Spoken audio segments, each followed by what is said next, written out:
Welcome to Spurs Focus, your go-to spot for daily Tottenham news, transfers, and match updates.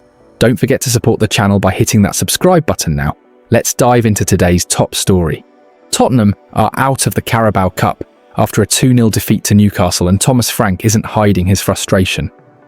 The Spurs boss praised his team's performance, but blamed small margins and a referee mistake for the loss. With key players missing and Chelsea up next, Frank says Spurs must bounce back fast. Stay tuned for every word from his passionate post-match reaction. Thomas Frank has faced the media after Tottenham's 2-0 defeat to Newcastle in the Carabao Cup on Wednesday evening. Nick Woltermade's 6th goal of the season and Fabian Schär's 24th minute opener was enough for the holders to progress to the quarter-final of the competition. Frank spoke to the press after the match, and below is every word the Dane had to say. I think it was a very even game. I think it was small margins that decided it. I think our performance was good. I think the way we played the game, especially how we built it from behind, phase 1, especially phase 2, I think we controlled the game much more. I think we had some short connections in the middle of the pitch. I think we found Lucas and Xavi in good positions, so I think it was one of our better offensive performances for the season. You could say it was not like we created 500% chances, but we created some really big chances. I think Ramsdale had some really good saves, and then I think we had 6-7 very good moments where, with Richarlison arriving half a second too late, the final pass could have had even more cutting-edge quality to have created even more. So overall, I'm happy with the performance. Of course, I'm super disappointed that we lost, and I'm super disappointed that we're out. We would love to progress and be in the draw tonight.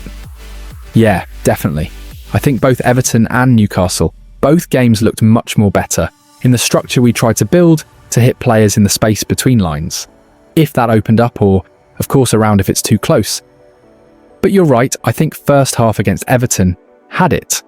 I think throughout this game, I think we found good positions. He had a smaller thing that had to be done, but he'll be ready for Chelsea. Odegaard had a side strain, unfortunately. That kept him out for this game. Also, we need to assess him, but it could look positive for Chelsea number. Of course, I would like to have everyone fit and available. We know injuries is part of it. It's up to me to find solutions. I think some of the ones we had are relatively, how can I say, unlucky. It's how quick you get them back. But a contact injury to Madison Basuma. A knee thing with Destiny, we can't do too much about that. Dom Mishit, the ball. Yeah, I think that was clear. I think for me we conceded 2 goals because of 2 mistakes, in my opinion. Unfortunately, the ref was part of the mistake in the first one. I'm not saying there's things we can't do better, but his boot is off. We need to tie his shoelace and tie his boot. And you can clearly see on the footage afterwards that the whole boot is off, so we need to do it. And it's minute 23. It's not like we delayed the game for 10 minutes and we have 1 goal up. It's common sense to allow him time to get in, so as soon as he had the boot on, the ref let it go. And then, to make it perfect, Jed's man he had to mark was Schär. That scored. So that's why we were very animated. I think that was the biggest one. I think the rest was fine. There's always small bits you can be irritated about, but it's very difficult to ref a game. But this for me was unfortunately a big mistake. And then we made a mistake ourselves on the second one. So small margins decided the game today. It was very difficult, to be honest. You said that Newcastle made 8 changes, we made 4. But I think we made 4 because we wanted to compete, and I think we competed. Unfortunately, we just dropped out on the wrong end of it. So, of course, as you say, it's a busy schedule. It's a balance to make a very competitive team that can perform and tactically still hit the criteria we want to hit. We played Everton, 4 changes, Newcastle 4 changes, and then Chelsea on Saturday. Some you need to rest, others you need to be able to perform. So of course, I'm very disappointed we couldn't continue. I think we have 5,000 fans travelling, so we're more than pleased, happy that they're travelling this long way on a late night and give us all the backings. Unfortunately, we couldn't give them back a win. All eyes are on Thomas Frank's team selection as Tottenham make the long journey to the northeast to face Carabao Cup holders Newcastle at St James Park. Spurs have already been battling fixture congestion since the return of club football, and with a tasty Premier League derby with Chelsea on the horizon, Frank will be cautious that he needs to keep his squad fresh. Despite that, the League Cup represents a chance for the Dane to win his first trophy as Tottenham boss, and he is unlikely to take the competition too lightly, particularly given the strength of the opposition.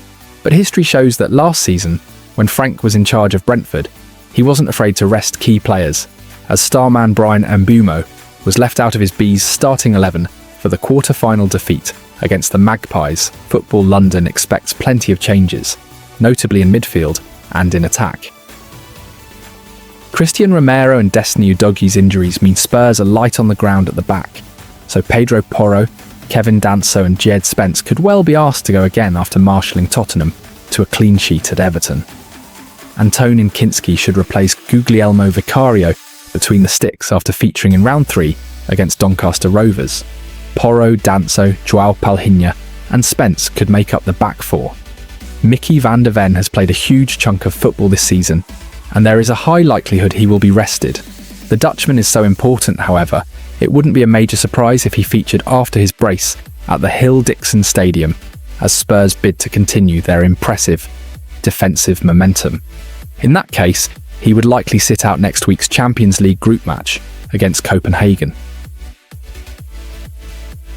Palhinha previously slotted in at centre-back against Doncaster and scored in the 3-0 victory. The experienced Portuguese stalwart could be a makeshift option, though 16-year-old Junai Byfield is also pushing for first-team minutes. In midfield, Archie Gray and Pape Matar Sarr could return to the side with Lucas Bergvall ahead of the duo as Frank's number 10. Then in attack, Richarlison looks poised to lead the line, and he could be supported by Brennan Johnson and Wilson Odobert on the flanks. Mathys Tel is well rested after missing the Champions League draw at Monaco, as he's not registered to play in Europe. The Frenchman also only played the final minutes at Everton after coming off the bench in stoppage time. If he started, it wouldn't be a major shock either. Academy talents Luca Williams-Barnett, Tynan Thompson and Callum Olasesi could also make the bench. Predicted Tottenham keen to face Newcastle. 4-2-3-1. Kinski, Porro, Danso, Palhinha, Spence, Gray, Sarr, Johnson, Bergvall, Odobert, Richarlison. When Randall Kolo Muani glanced over to the touchline at Everton and saw the fourth official holding up his number 39, it's safe to say he was frustrated. His afternoon was over. The Frenchman, signed on loan from Paris Saint-Germain, has endured a slow start to his Tottenham career. A dead leg kept him out of 5 Spurs matches, but now he's fit and ready to showcase precisely why he was signed by Johan Lange, Fabio Paratici and the club's recruitment staff. It's a stark contrast to January when Kolo Muani hit the ground running at Juventus. He netted on his Serie A debut against Napoli and scored 5 times in his first 3 league appearances. Life in North London has not been so smooth to date. However, slowly but surely, he is building his way to optimum fitness. Thomas Frank has made it clear on several occasions that he was delighted to land the 26-year-old late in the transfer window. Kolo Muani is vastly experienced, has played in a World Cup final, and he can also operate from the flank if required. His numbers also speak for themselves, having been a major hit in Germany with Eintracht Frankfurt. As the France international left the field, he was visibly disappointed to be replaced by Richarlison on 62 minutes and certainly made his feelings known. It wasn't a strop, but Kolo Muani certainly got his message across, and that can only be good for his Tottenham prospects. Outside of set pieces, Spurs have lacked goals from open play. They now need their attackers to chip in, particularly in the absence of Dominic Solanke. Kolo Muani was sharp against Everton. He only had 16 touches, but his link play and hold-up play was an asset for Spurs when they were building attacks. He was also the most accurate passer, 100% pass completion, on the pitch, out of the players that played 45 minutes or more. There is every chance Richarlison will be recalled to the starting lineup against Newcastle, but moving forward, Kolo Muani is now in line for more minutes and opportunities. Frank is an admirer of the player's qualities and likes attackers that can stretch the opposition defence. Kolo Muani's reaction to being substituted only showcases his desire to succeed, and he was not satisfied to be leaving the pitch early.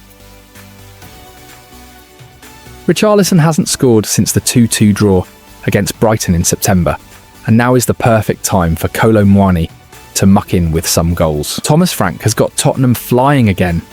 After a ruthless 3-0 win over Everton, Spurs are back in top form.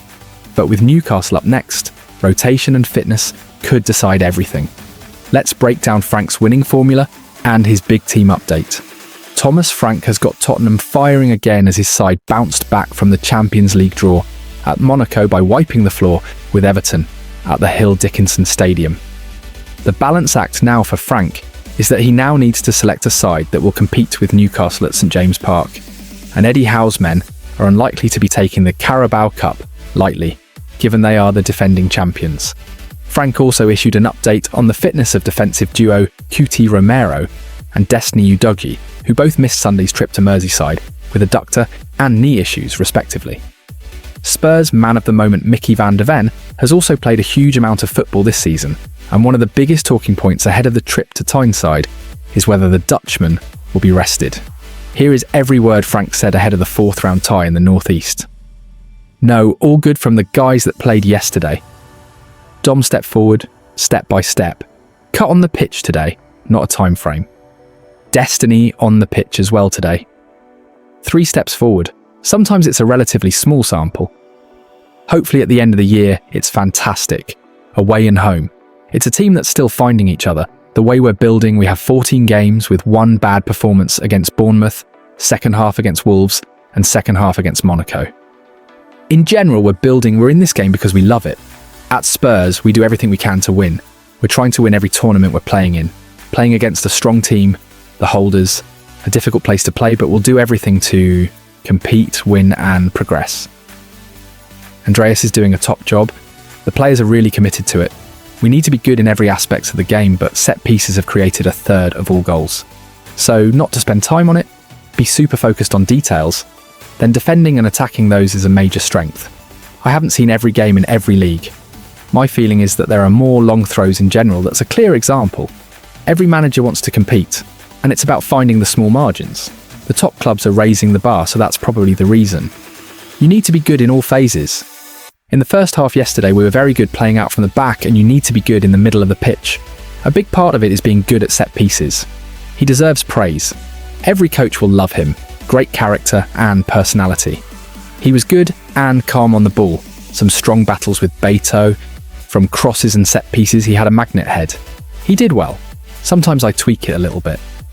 Having Kudus in the middle to link with Xavi, there were elements of good things. Very happy with Mickey. He's been brilliant for the club since he signed. He's taken his game up a level. He's still very good on the ball, and he added headed goals. He's a threat from set pieces. Character and leadership. We have a good contract for him, but definitely a player with a big future here. That's the challenge. It's 1 game, so there's more at stake. I changed 4 from Monaco to Everton, and 3 before that. Of course, there'll be rotation, playing every 3rd or 4th day. If you want to compete over 60 games, you can't play the same 11. So there's a fine balance. That's one of the beauties of being head coach. That's all part of the good fun.